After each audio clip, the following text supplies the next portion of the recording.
Hello my dear friends, you're in the Military Summary channel, and in this video we're going to discuss the most important events that took place during the previous 12 hours. We have a lot of very interesting updates, so let's start. Ukraine has officially rejected the peace proposal that was made by the President of the Russian Federation during the SCO summit on the territory of China. Zelensky once again spoke out against the withdrawal of troops from the DPR in exchange for ending the war. As Russia proposes, who will guarantee that Putin will not continue? No one. We cannot give up territory. This is a very powerful line of our defense. Putin has already lost many soldiers there. If he goes further, he will need years and lose millions of soldiers, so we will not give him such gifts. After the President of Ukraine, additional statement was made by the Minister of Foreign Affairs. Ukraine has refused to hold a meeting between Putin and Zelensky in Moscow, as reported by Ukraine Foreign Minister Sibiga. He stated that such proposals are obviously unacceptable. So we see that Ukraine is going to continue war with the Russian Federation, and now let's discuss the situation on the ground. And first let's talk about the south, about the eastern Zaporozhye direction. According to information we have, during the previous 24 hours, the Russians continued their offensive operation further in the western directions towards the settlements of Velika Mikhailovka and towards the settlement of Uspenovka. And according to different mappers, according to neutral mappers, according to pro-Russian resources, as a result of clashes, the Russians once again managed to improve their positions significantly. So all these updates we received during the night between the 3rd and the 4th of September of 2025. And by the morning of the 4th of September of 2025, the Group of Forces East published another video where we can see how the Russians were fighting for the settlement of Novoselivka. Here we can see how Russians first were bombing and attacking the settlement with artillery, with heavy TOS flamethrower systems, with FPV drones, with aviation. The Russians dealt significant damage to the armored force of Ukraine, and then the Russians began their major offensive operation. As a result of this offensive operation, the armored force of the Russian Federation managed to establish complete control over the settlement by the name of Novoselivka. During this video, we can see at least 3 episodes how Russian soldiers in different parts of the settlement raised the Russian flag. So very important geolocations. For example, a first flag was raised in the most eastern part of the settlement in the vicinity of these farms. So this is the place. The second flag was established in the most northern part of the settlement, which means that the Russians by the morning of the 4th of September established control over the eastern part and over the northern part. And in the final part of this video we can see also 2 more soldiers of the armored force of the Russian Federation who raised the Russian flag in the southwestern part of the settlement, which means that the Russians control the eastern, the northern and the southwestern part of the settlement, which means that the Russians control everything. Based on this report, we have adjusted the map completely in Russian favor.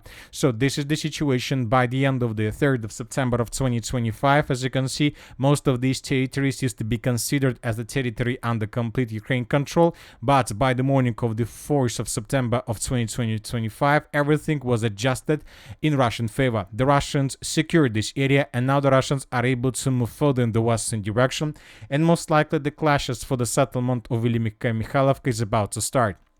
Furthermore, when talking about this video, there is one important episode that I would like to point to attention.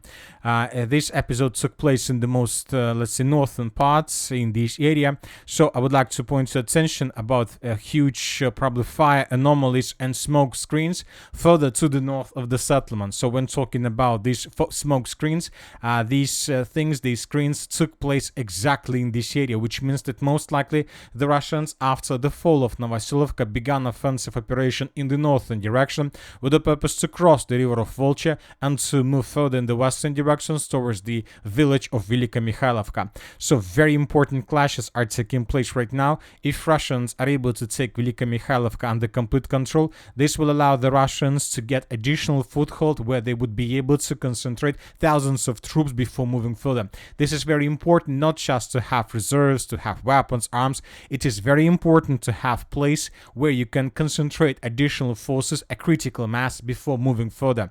The village of Velika Mikhailovka is the settlement of this type. Now let's move further. And let's discuss the situation in the Pokrovsk direction. Currently, probably the fiercest clashes are taking place in the eastern parts of the agglomeration between the settlements of Novoselivka, Nikolaevka, the settlement of Mirnograd, and the Mirnogradskaya mine. So as you can see, we have changes on the ground, and now let's discuss in details what exactly happened there during the previous 12 hours, or maybe during the previous 48 hours. Before we start, first let's take a look how the map was adjusted. For example, this is the situation by the end of the 3rd of September. As you can see, the southwestern part of Novoselivka used to be considered under control of the armed forces of the Russian Federation, and the Mirnogradskaya mine was also considered as an area under complete Russian control. But by the morning of the 4th of September, we got additional updates that changed the entire situation. According to neutral mappers, the armed forces of Ukraine managed to improve their positions in the southwestern part of the settlement of Novoselivka and to restore control over additional territories.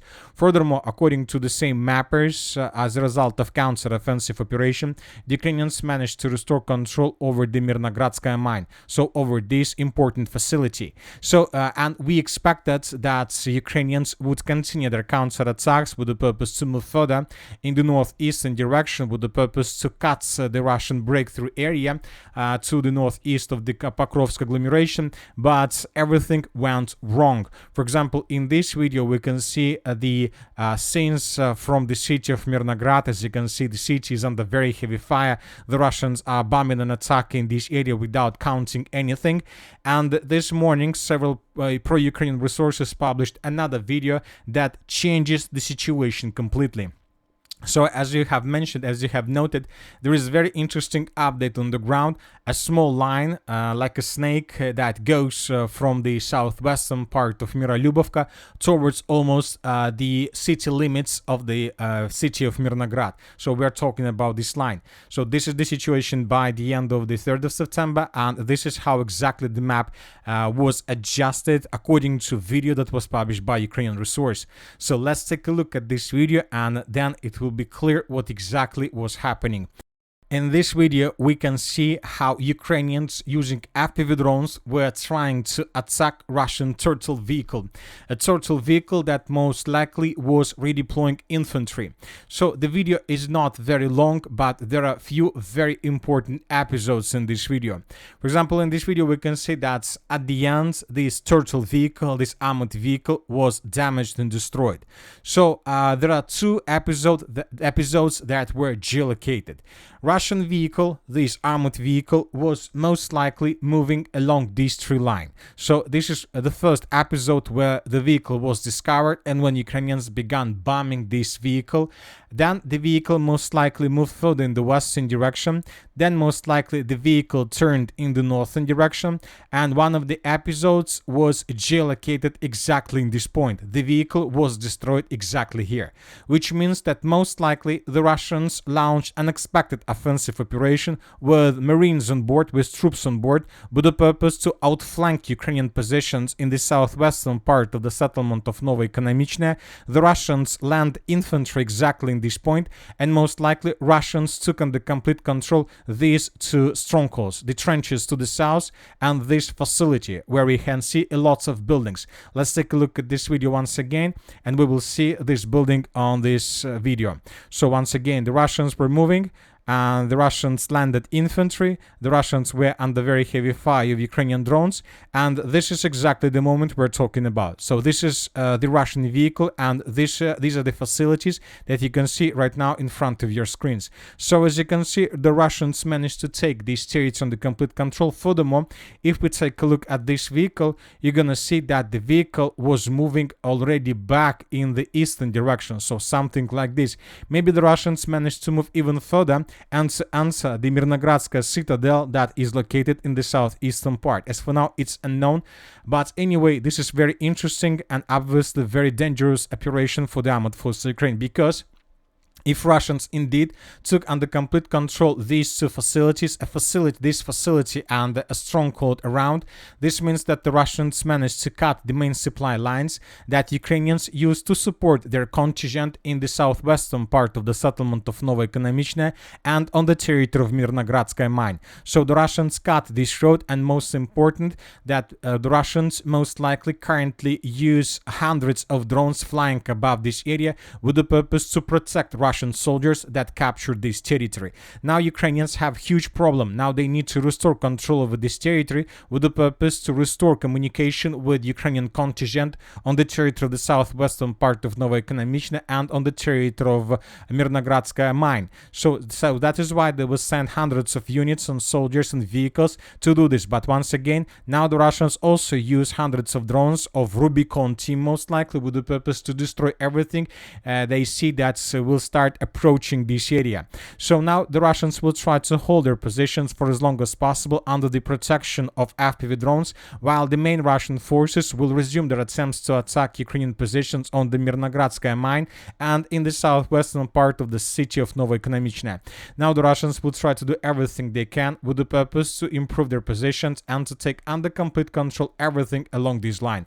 If the Russians are able to do this, this is going to be another page of probably story that has the name of collapse of the entire Pokrovsk agglomeration.